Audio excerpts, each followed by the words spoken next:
చేశాడు. చేసి ఈవీఎంలు ఇది ఎవరికి తెలియని వాడికి కూడా అందులో ఫ్రాడ్ ఎలా జరగచ్చో చెప్తున్నాడు. కానీ అలా జరిగిందని జనం నమ్ముతున్నారు. ఎంతమంది వింటున్నారో నాకు తెలియదు. కానీ ఎందుకంటే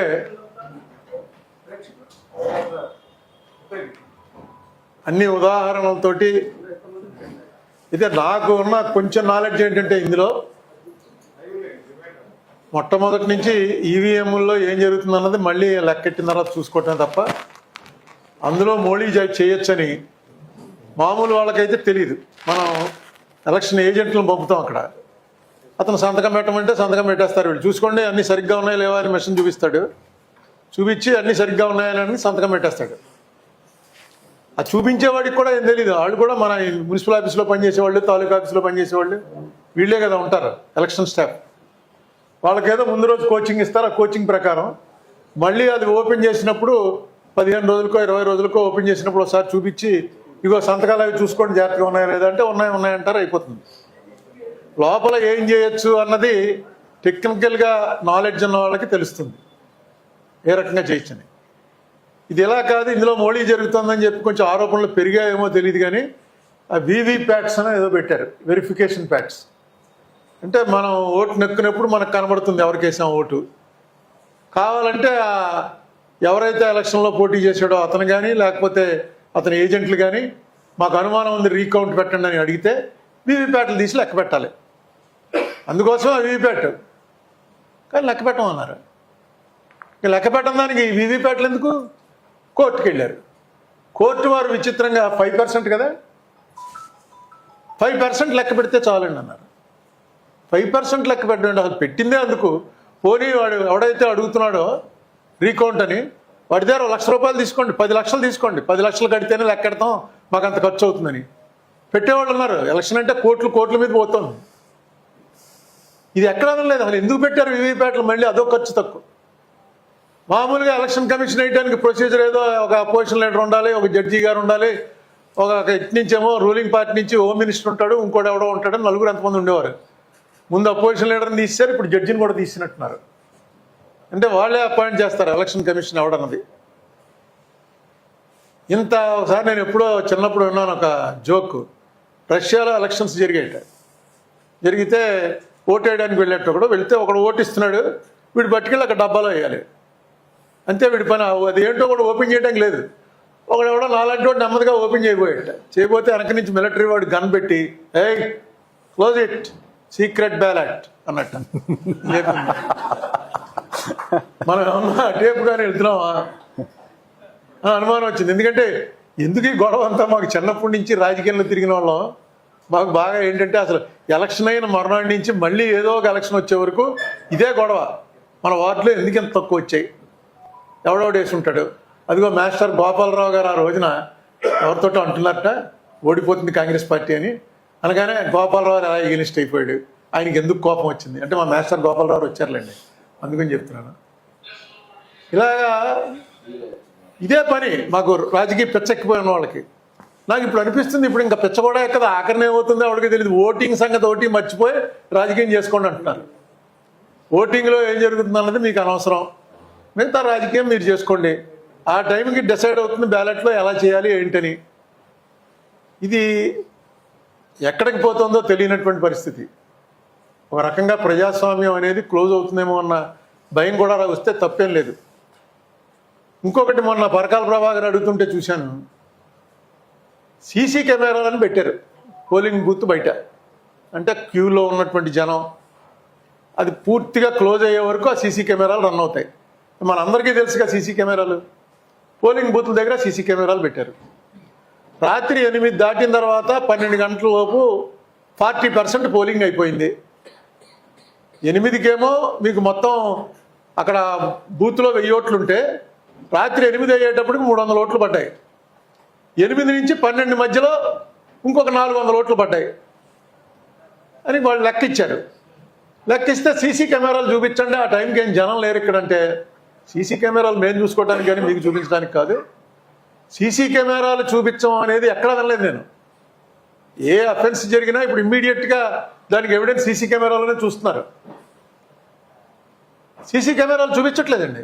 ఎక్కడైనా ఒకటన్నా చూపించారా? ఆయన చెప్తాడు అనుకోండి మళ్ళీ, నేను ఆయన చూసిందే, ఆయన చూపెట్టిందే నేను చూసి ఇంకా సీసీ కెమెరాలు ఎందుకు అసలు బోల్డ్ అంత డబ్బు ఖర్చు పెట్టి తీసుకొచ్చి పెట్టి అక్కడ ఆ టైం క్యూలు ఉన్నాయని చూపిస్తే మనకు కూడా సాటిస్ఫాక్షన్ అవుతుందిగా.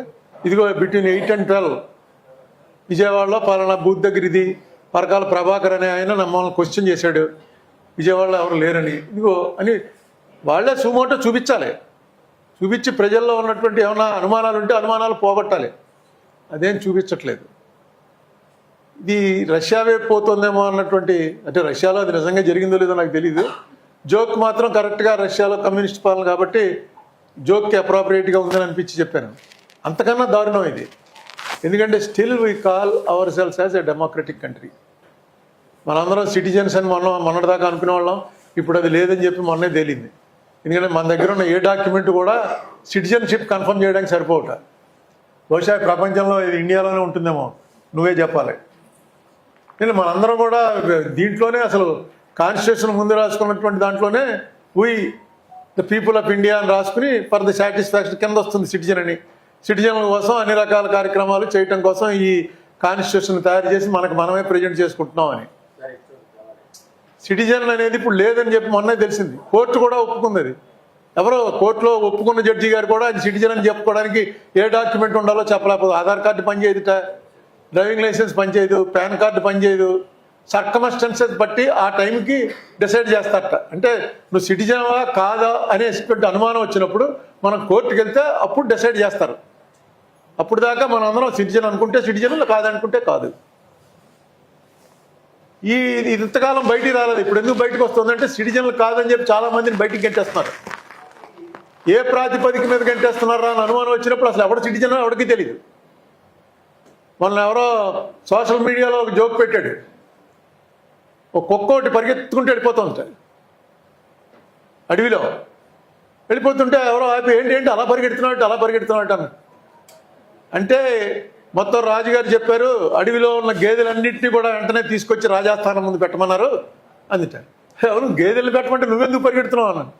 నన్ను తీసుకెళ్ళి అక్కడ పెట్టిన తర్వాత నేను గేదెని ప్రూవ్ చేసుకుంటే వదులుతారు, లేకపోతే వదలరు. నీకేం తెలుసు ఇక్కడ రూలు, నువ్వు పరిగెత్తి నిన్ను పట్టుకుపోతారన్న. గేదె కాదని గేదె కాదని నేను ప్రూవ్ చేసుకునే వరకు లోపలే ఉండాలి. గేదెలు పట్టుకోమన్నాడు ఆయన, అన్నీ పట్టుకుపోతారు వీళ్ళు. ఇప్పుడు అదే జరుగుతుంది. వాడెవడో బంగ్లాదేశ్ నుంచి వస్తున్నాడు, వీడెవడో పాకిస్తాన్ నుంచి వస్తున్నాడు. వాళ్ళ సిటిజన్షిప్ మనం ఏమనుకుంటాం అంటే ఈ ఆధార్ కార్డు ఉంటే ఇది సిటిజన్షిప్ ఏమో అనుకుంటాం, ఓటర్ కార్డు ఉంటే సిటిజన్షిప్ ఏమో అనుకుంటాం, పాన్ కార్డు ఉంటే ఇన్కమ్ ట్యాక్స్ కడుతున్నాం కాబట్టి ఇదేదో కొంచెం పెద్ద సిటిజన్ ఏమో అనుకుంటాం. ఇవేవీ కాదుటండి. ఎవరు చెప్తే నేను సిటిజన్ అవుతాను అంటే అది కూడా వాళ్ళు ఎవరు చెప్పట్లే. అప్పుడు ఉన్నటువంటి పరిస్థితులను బట్టి, ఆ సర్కమ్స్టెన్సెస్ని బట్టి నువ్వు సిటిజన్ అనేది తేలడానికి చాలా ఉన్నాయి తప్ప there is no such card to prove that you are a citizen. ఆలోచన చేయవలసినటువంటి టైం అయితే వచ్చింది. కొంచెం పెద్దవాళ్ళు ఓన్లీ ఇదేదో కేవలం రాజకీయ నాయకులకు సంబంధించింది అని అనుకుంటే చాలా పొరపాటు. ఇది రాజకీయ నాయకులకు కానీ రాజకీయ పార్టీలకు కానీ సంబంధించింది కాదు. ఇది ఎటు పోతున్నామో తెలియకుండా తీసుకెళ్తున్నటువంటిది. దీనికి నేను అడిగితే మళ్ళీ తప్పుపడతారేమో కానీ మొట్టమొదట దీన్ని టేకప్ చేయవలసింది ఎవరంటే చంద్రబాబు నాయుడు గారు. ఎందుకంటే ఫస్ట్ టేకప్ చేసింది ఆయనే. 2004 ఎలక్షన్లు అయిన తర్వాత ఈవీఎంల్లో తప్పులు జరగడానికి అవకాశం ఉందని ఫస్ట్ ఆయనకి సంబంధించినటువంటి ఆయన కూడా మీట్ అయ్యాను నేను. ఆయన పేరు హరిప్రసాద్ అనే ఆయన మీద పోలీస్ కేసు పెట్టి ఆయన ఈవీఎం పట్టుకొచ్చాడు ఒకటి చూపించడానికి.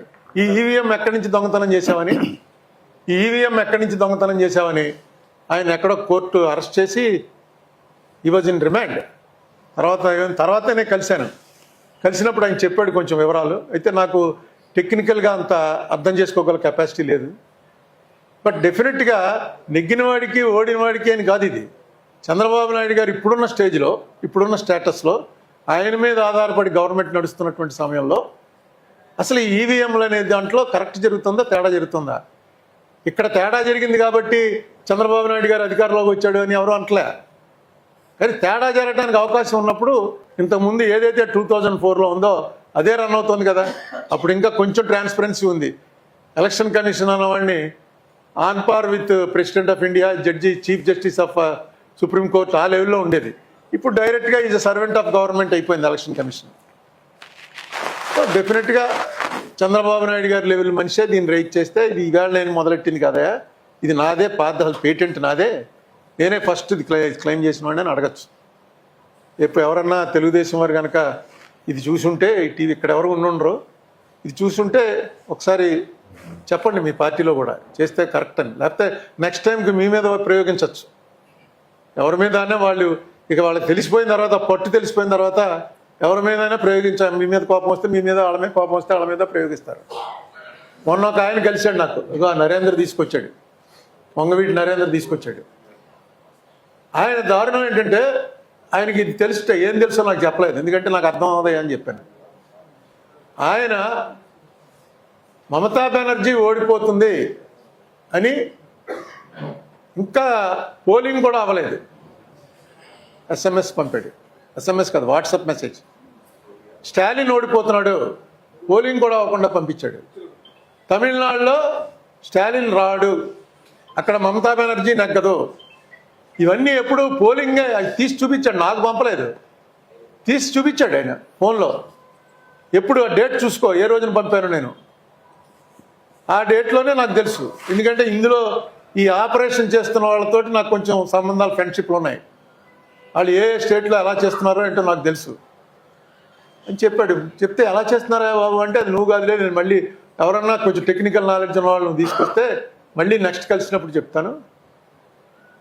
అతను అవన్నీ చూపించి చెప్తుంటే చాలా ఆశయం వేసింది. మమతా బెనర్జీ 5,000 ఓట్లు తేడాతో ఓడిపోతే ఆవిడ కాన్స్టిట్యున్సీలో 15,000 ఓట్లు తీసేశారు. 50,000 50,000, 15 కాదు. సర్లో స్టాలిన్ 1,00,000 ఓట్లు తీశారు. 1,00,000 ఓట్లు తీసేట స్టాలిన్ కాన్స్టిట్యున్సీలో. ఓడిపోకేమవుతుంది? ఇప్పుడు లాస్ట్ టైం అతను నెగ్గినప్పుడు చూసుకుంటే బూత్ వైజ్ తెలిసిపోతుంది ఏ బూత్లో మెజార్టీ వచ్చిందో. ఆ బూత్లో తీసేయండి రా ఓట్లు అంటే తీసేస్తారు. ఇప్పుడు తెలంగాణలో కూడా కాంగ్రెస్ పార్టీ అధికారంలో ఉంది, వాళ్ళు ఏదో చేస్తున్నారు అక్కడ. ఇక్కడ కాంగ్రెస్ పార్టీ లేదు, ఇక్కడ 2 పార్టీలు బీజేపీకి ఎలియన్సే. ఒకళ్ళు డైరెక్ట్ ఎలియన్స్, ఒకళ్ళు ఇండైరెక్ట్ ఎలియన్స్. అందుకే ఇక్కడ సర్ర ఎవడో పట్టించుకోవట్లేదు అసలు. ఎవడోట్లు తీసేస్తున్నారో జాగ్రత్త చూసుకోండి.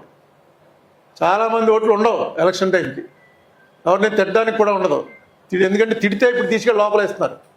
కొడితే ఏమన్నారు కానీ తిడితే మాత్రం తీసుకెళ్ళి లోపలేస్తున్నారు. రేపు ఎలక్షన్ టైంలో ఎవరిని తిట్టడానికి లేదు, తిట్టేయడం లోపలేస్తారు.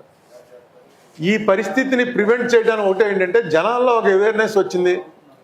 ఇప్పుడు ఇక్కడ మనం ఈ మీటింగ్ పెడితే, ఈ మీటింగ్లో మనం ఎక్స్పెక్ట్ చేసినటువంటి జనం రారని మనకి తెలుసు. ఆదివారం ఈవినింగ్ పెట్టాం కాబట్టి కొంత తగ్గిపోతుంది. జనరల్గా ఈ సబ్జెక్ట్ టీవీలో చూస్తున్నాం కదా అని. కానీ ఇది ఇంటింటికి చేరవలసినటువంటి మెసేజ్ అని నేను నమ్ముతున్నాను. ఎలక్షన్లో పనిచేసే ప్రతి కార్యకర్త, ఇది ఎలక్షన్లో ఎలాగైతే మన గుర్తు గురించి, మన ఎంపైర్ ఈ డోర్ టు డోర్ క్యాంపెయిన్ అని ఎలా తిరుగుతారో, అలా ఇప్పుడు కానీ తిరగకపోతే ముందు ఎలక్షన్లు ఏముండవు. ఉన్నా అది ఓన్లీ నామమాత్రానికి దిగజారిపోయేటువంటి ప్రమాదం కనబడుతుంది. ఇంకా ప్రభాకర్ ఏం చెప్తాడో అందరం విందాం. ఆయన చెప్పిన తర్వాత కొన్ని క్వశ్చన్లు కూడా అడుగుతాట, అప్పుడు క్వశ్చన్లు వేసేటువంటి అవకాశం నాకు కూడా ఇస్తానన్నాడు. అప్పుడు దాకా వెయిట్ చేసి తర్వాత మళ్ళీ ఒకసారి వీలైతే మాట్లాడుకుందాం. Thank you.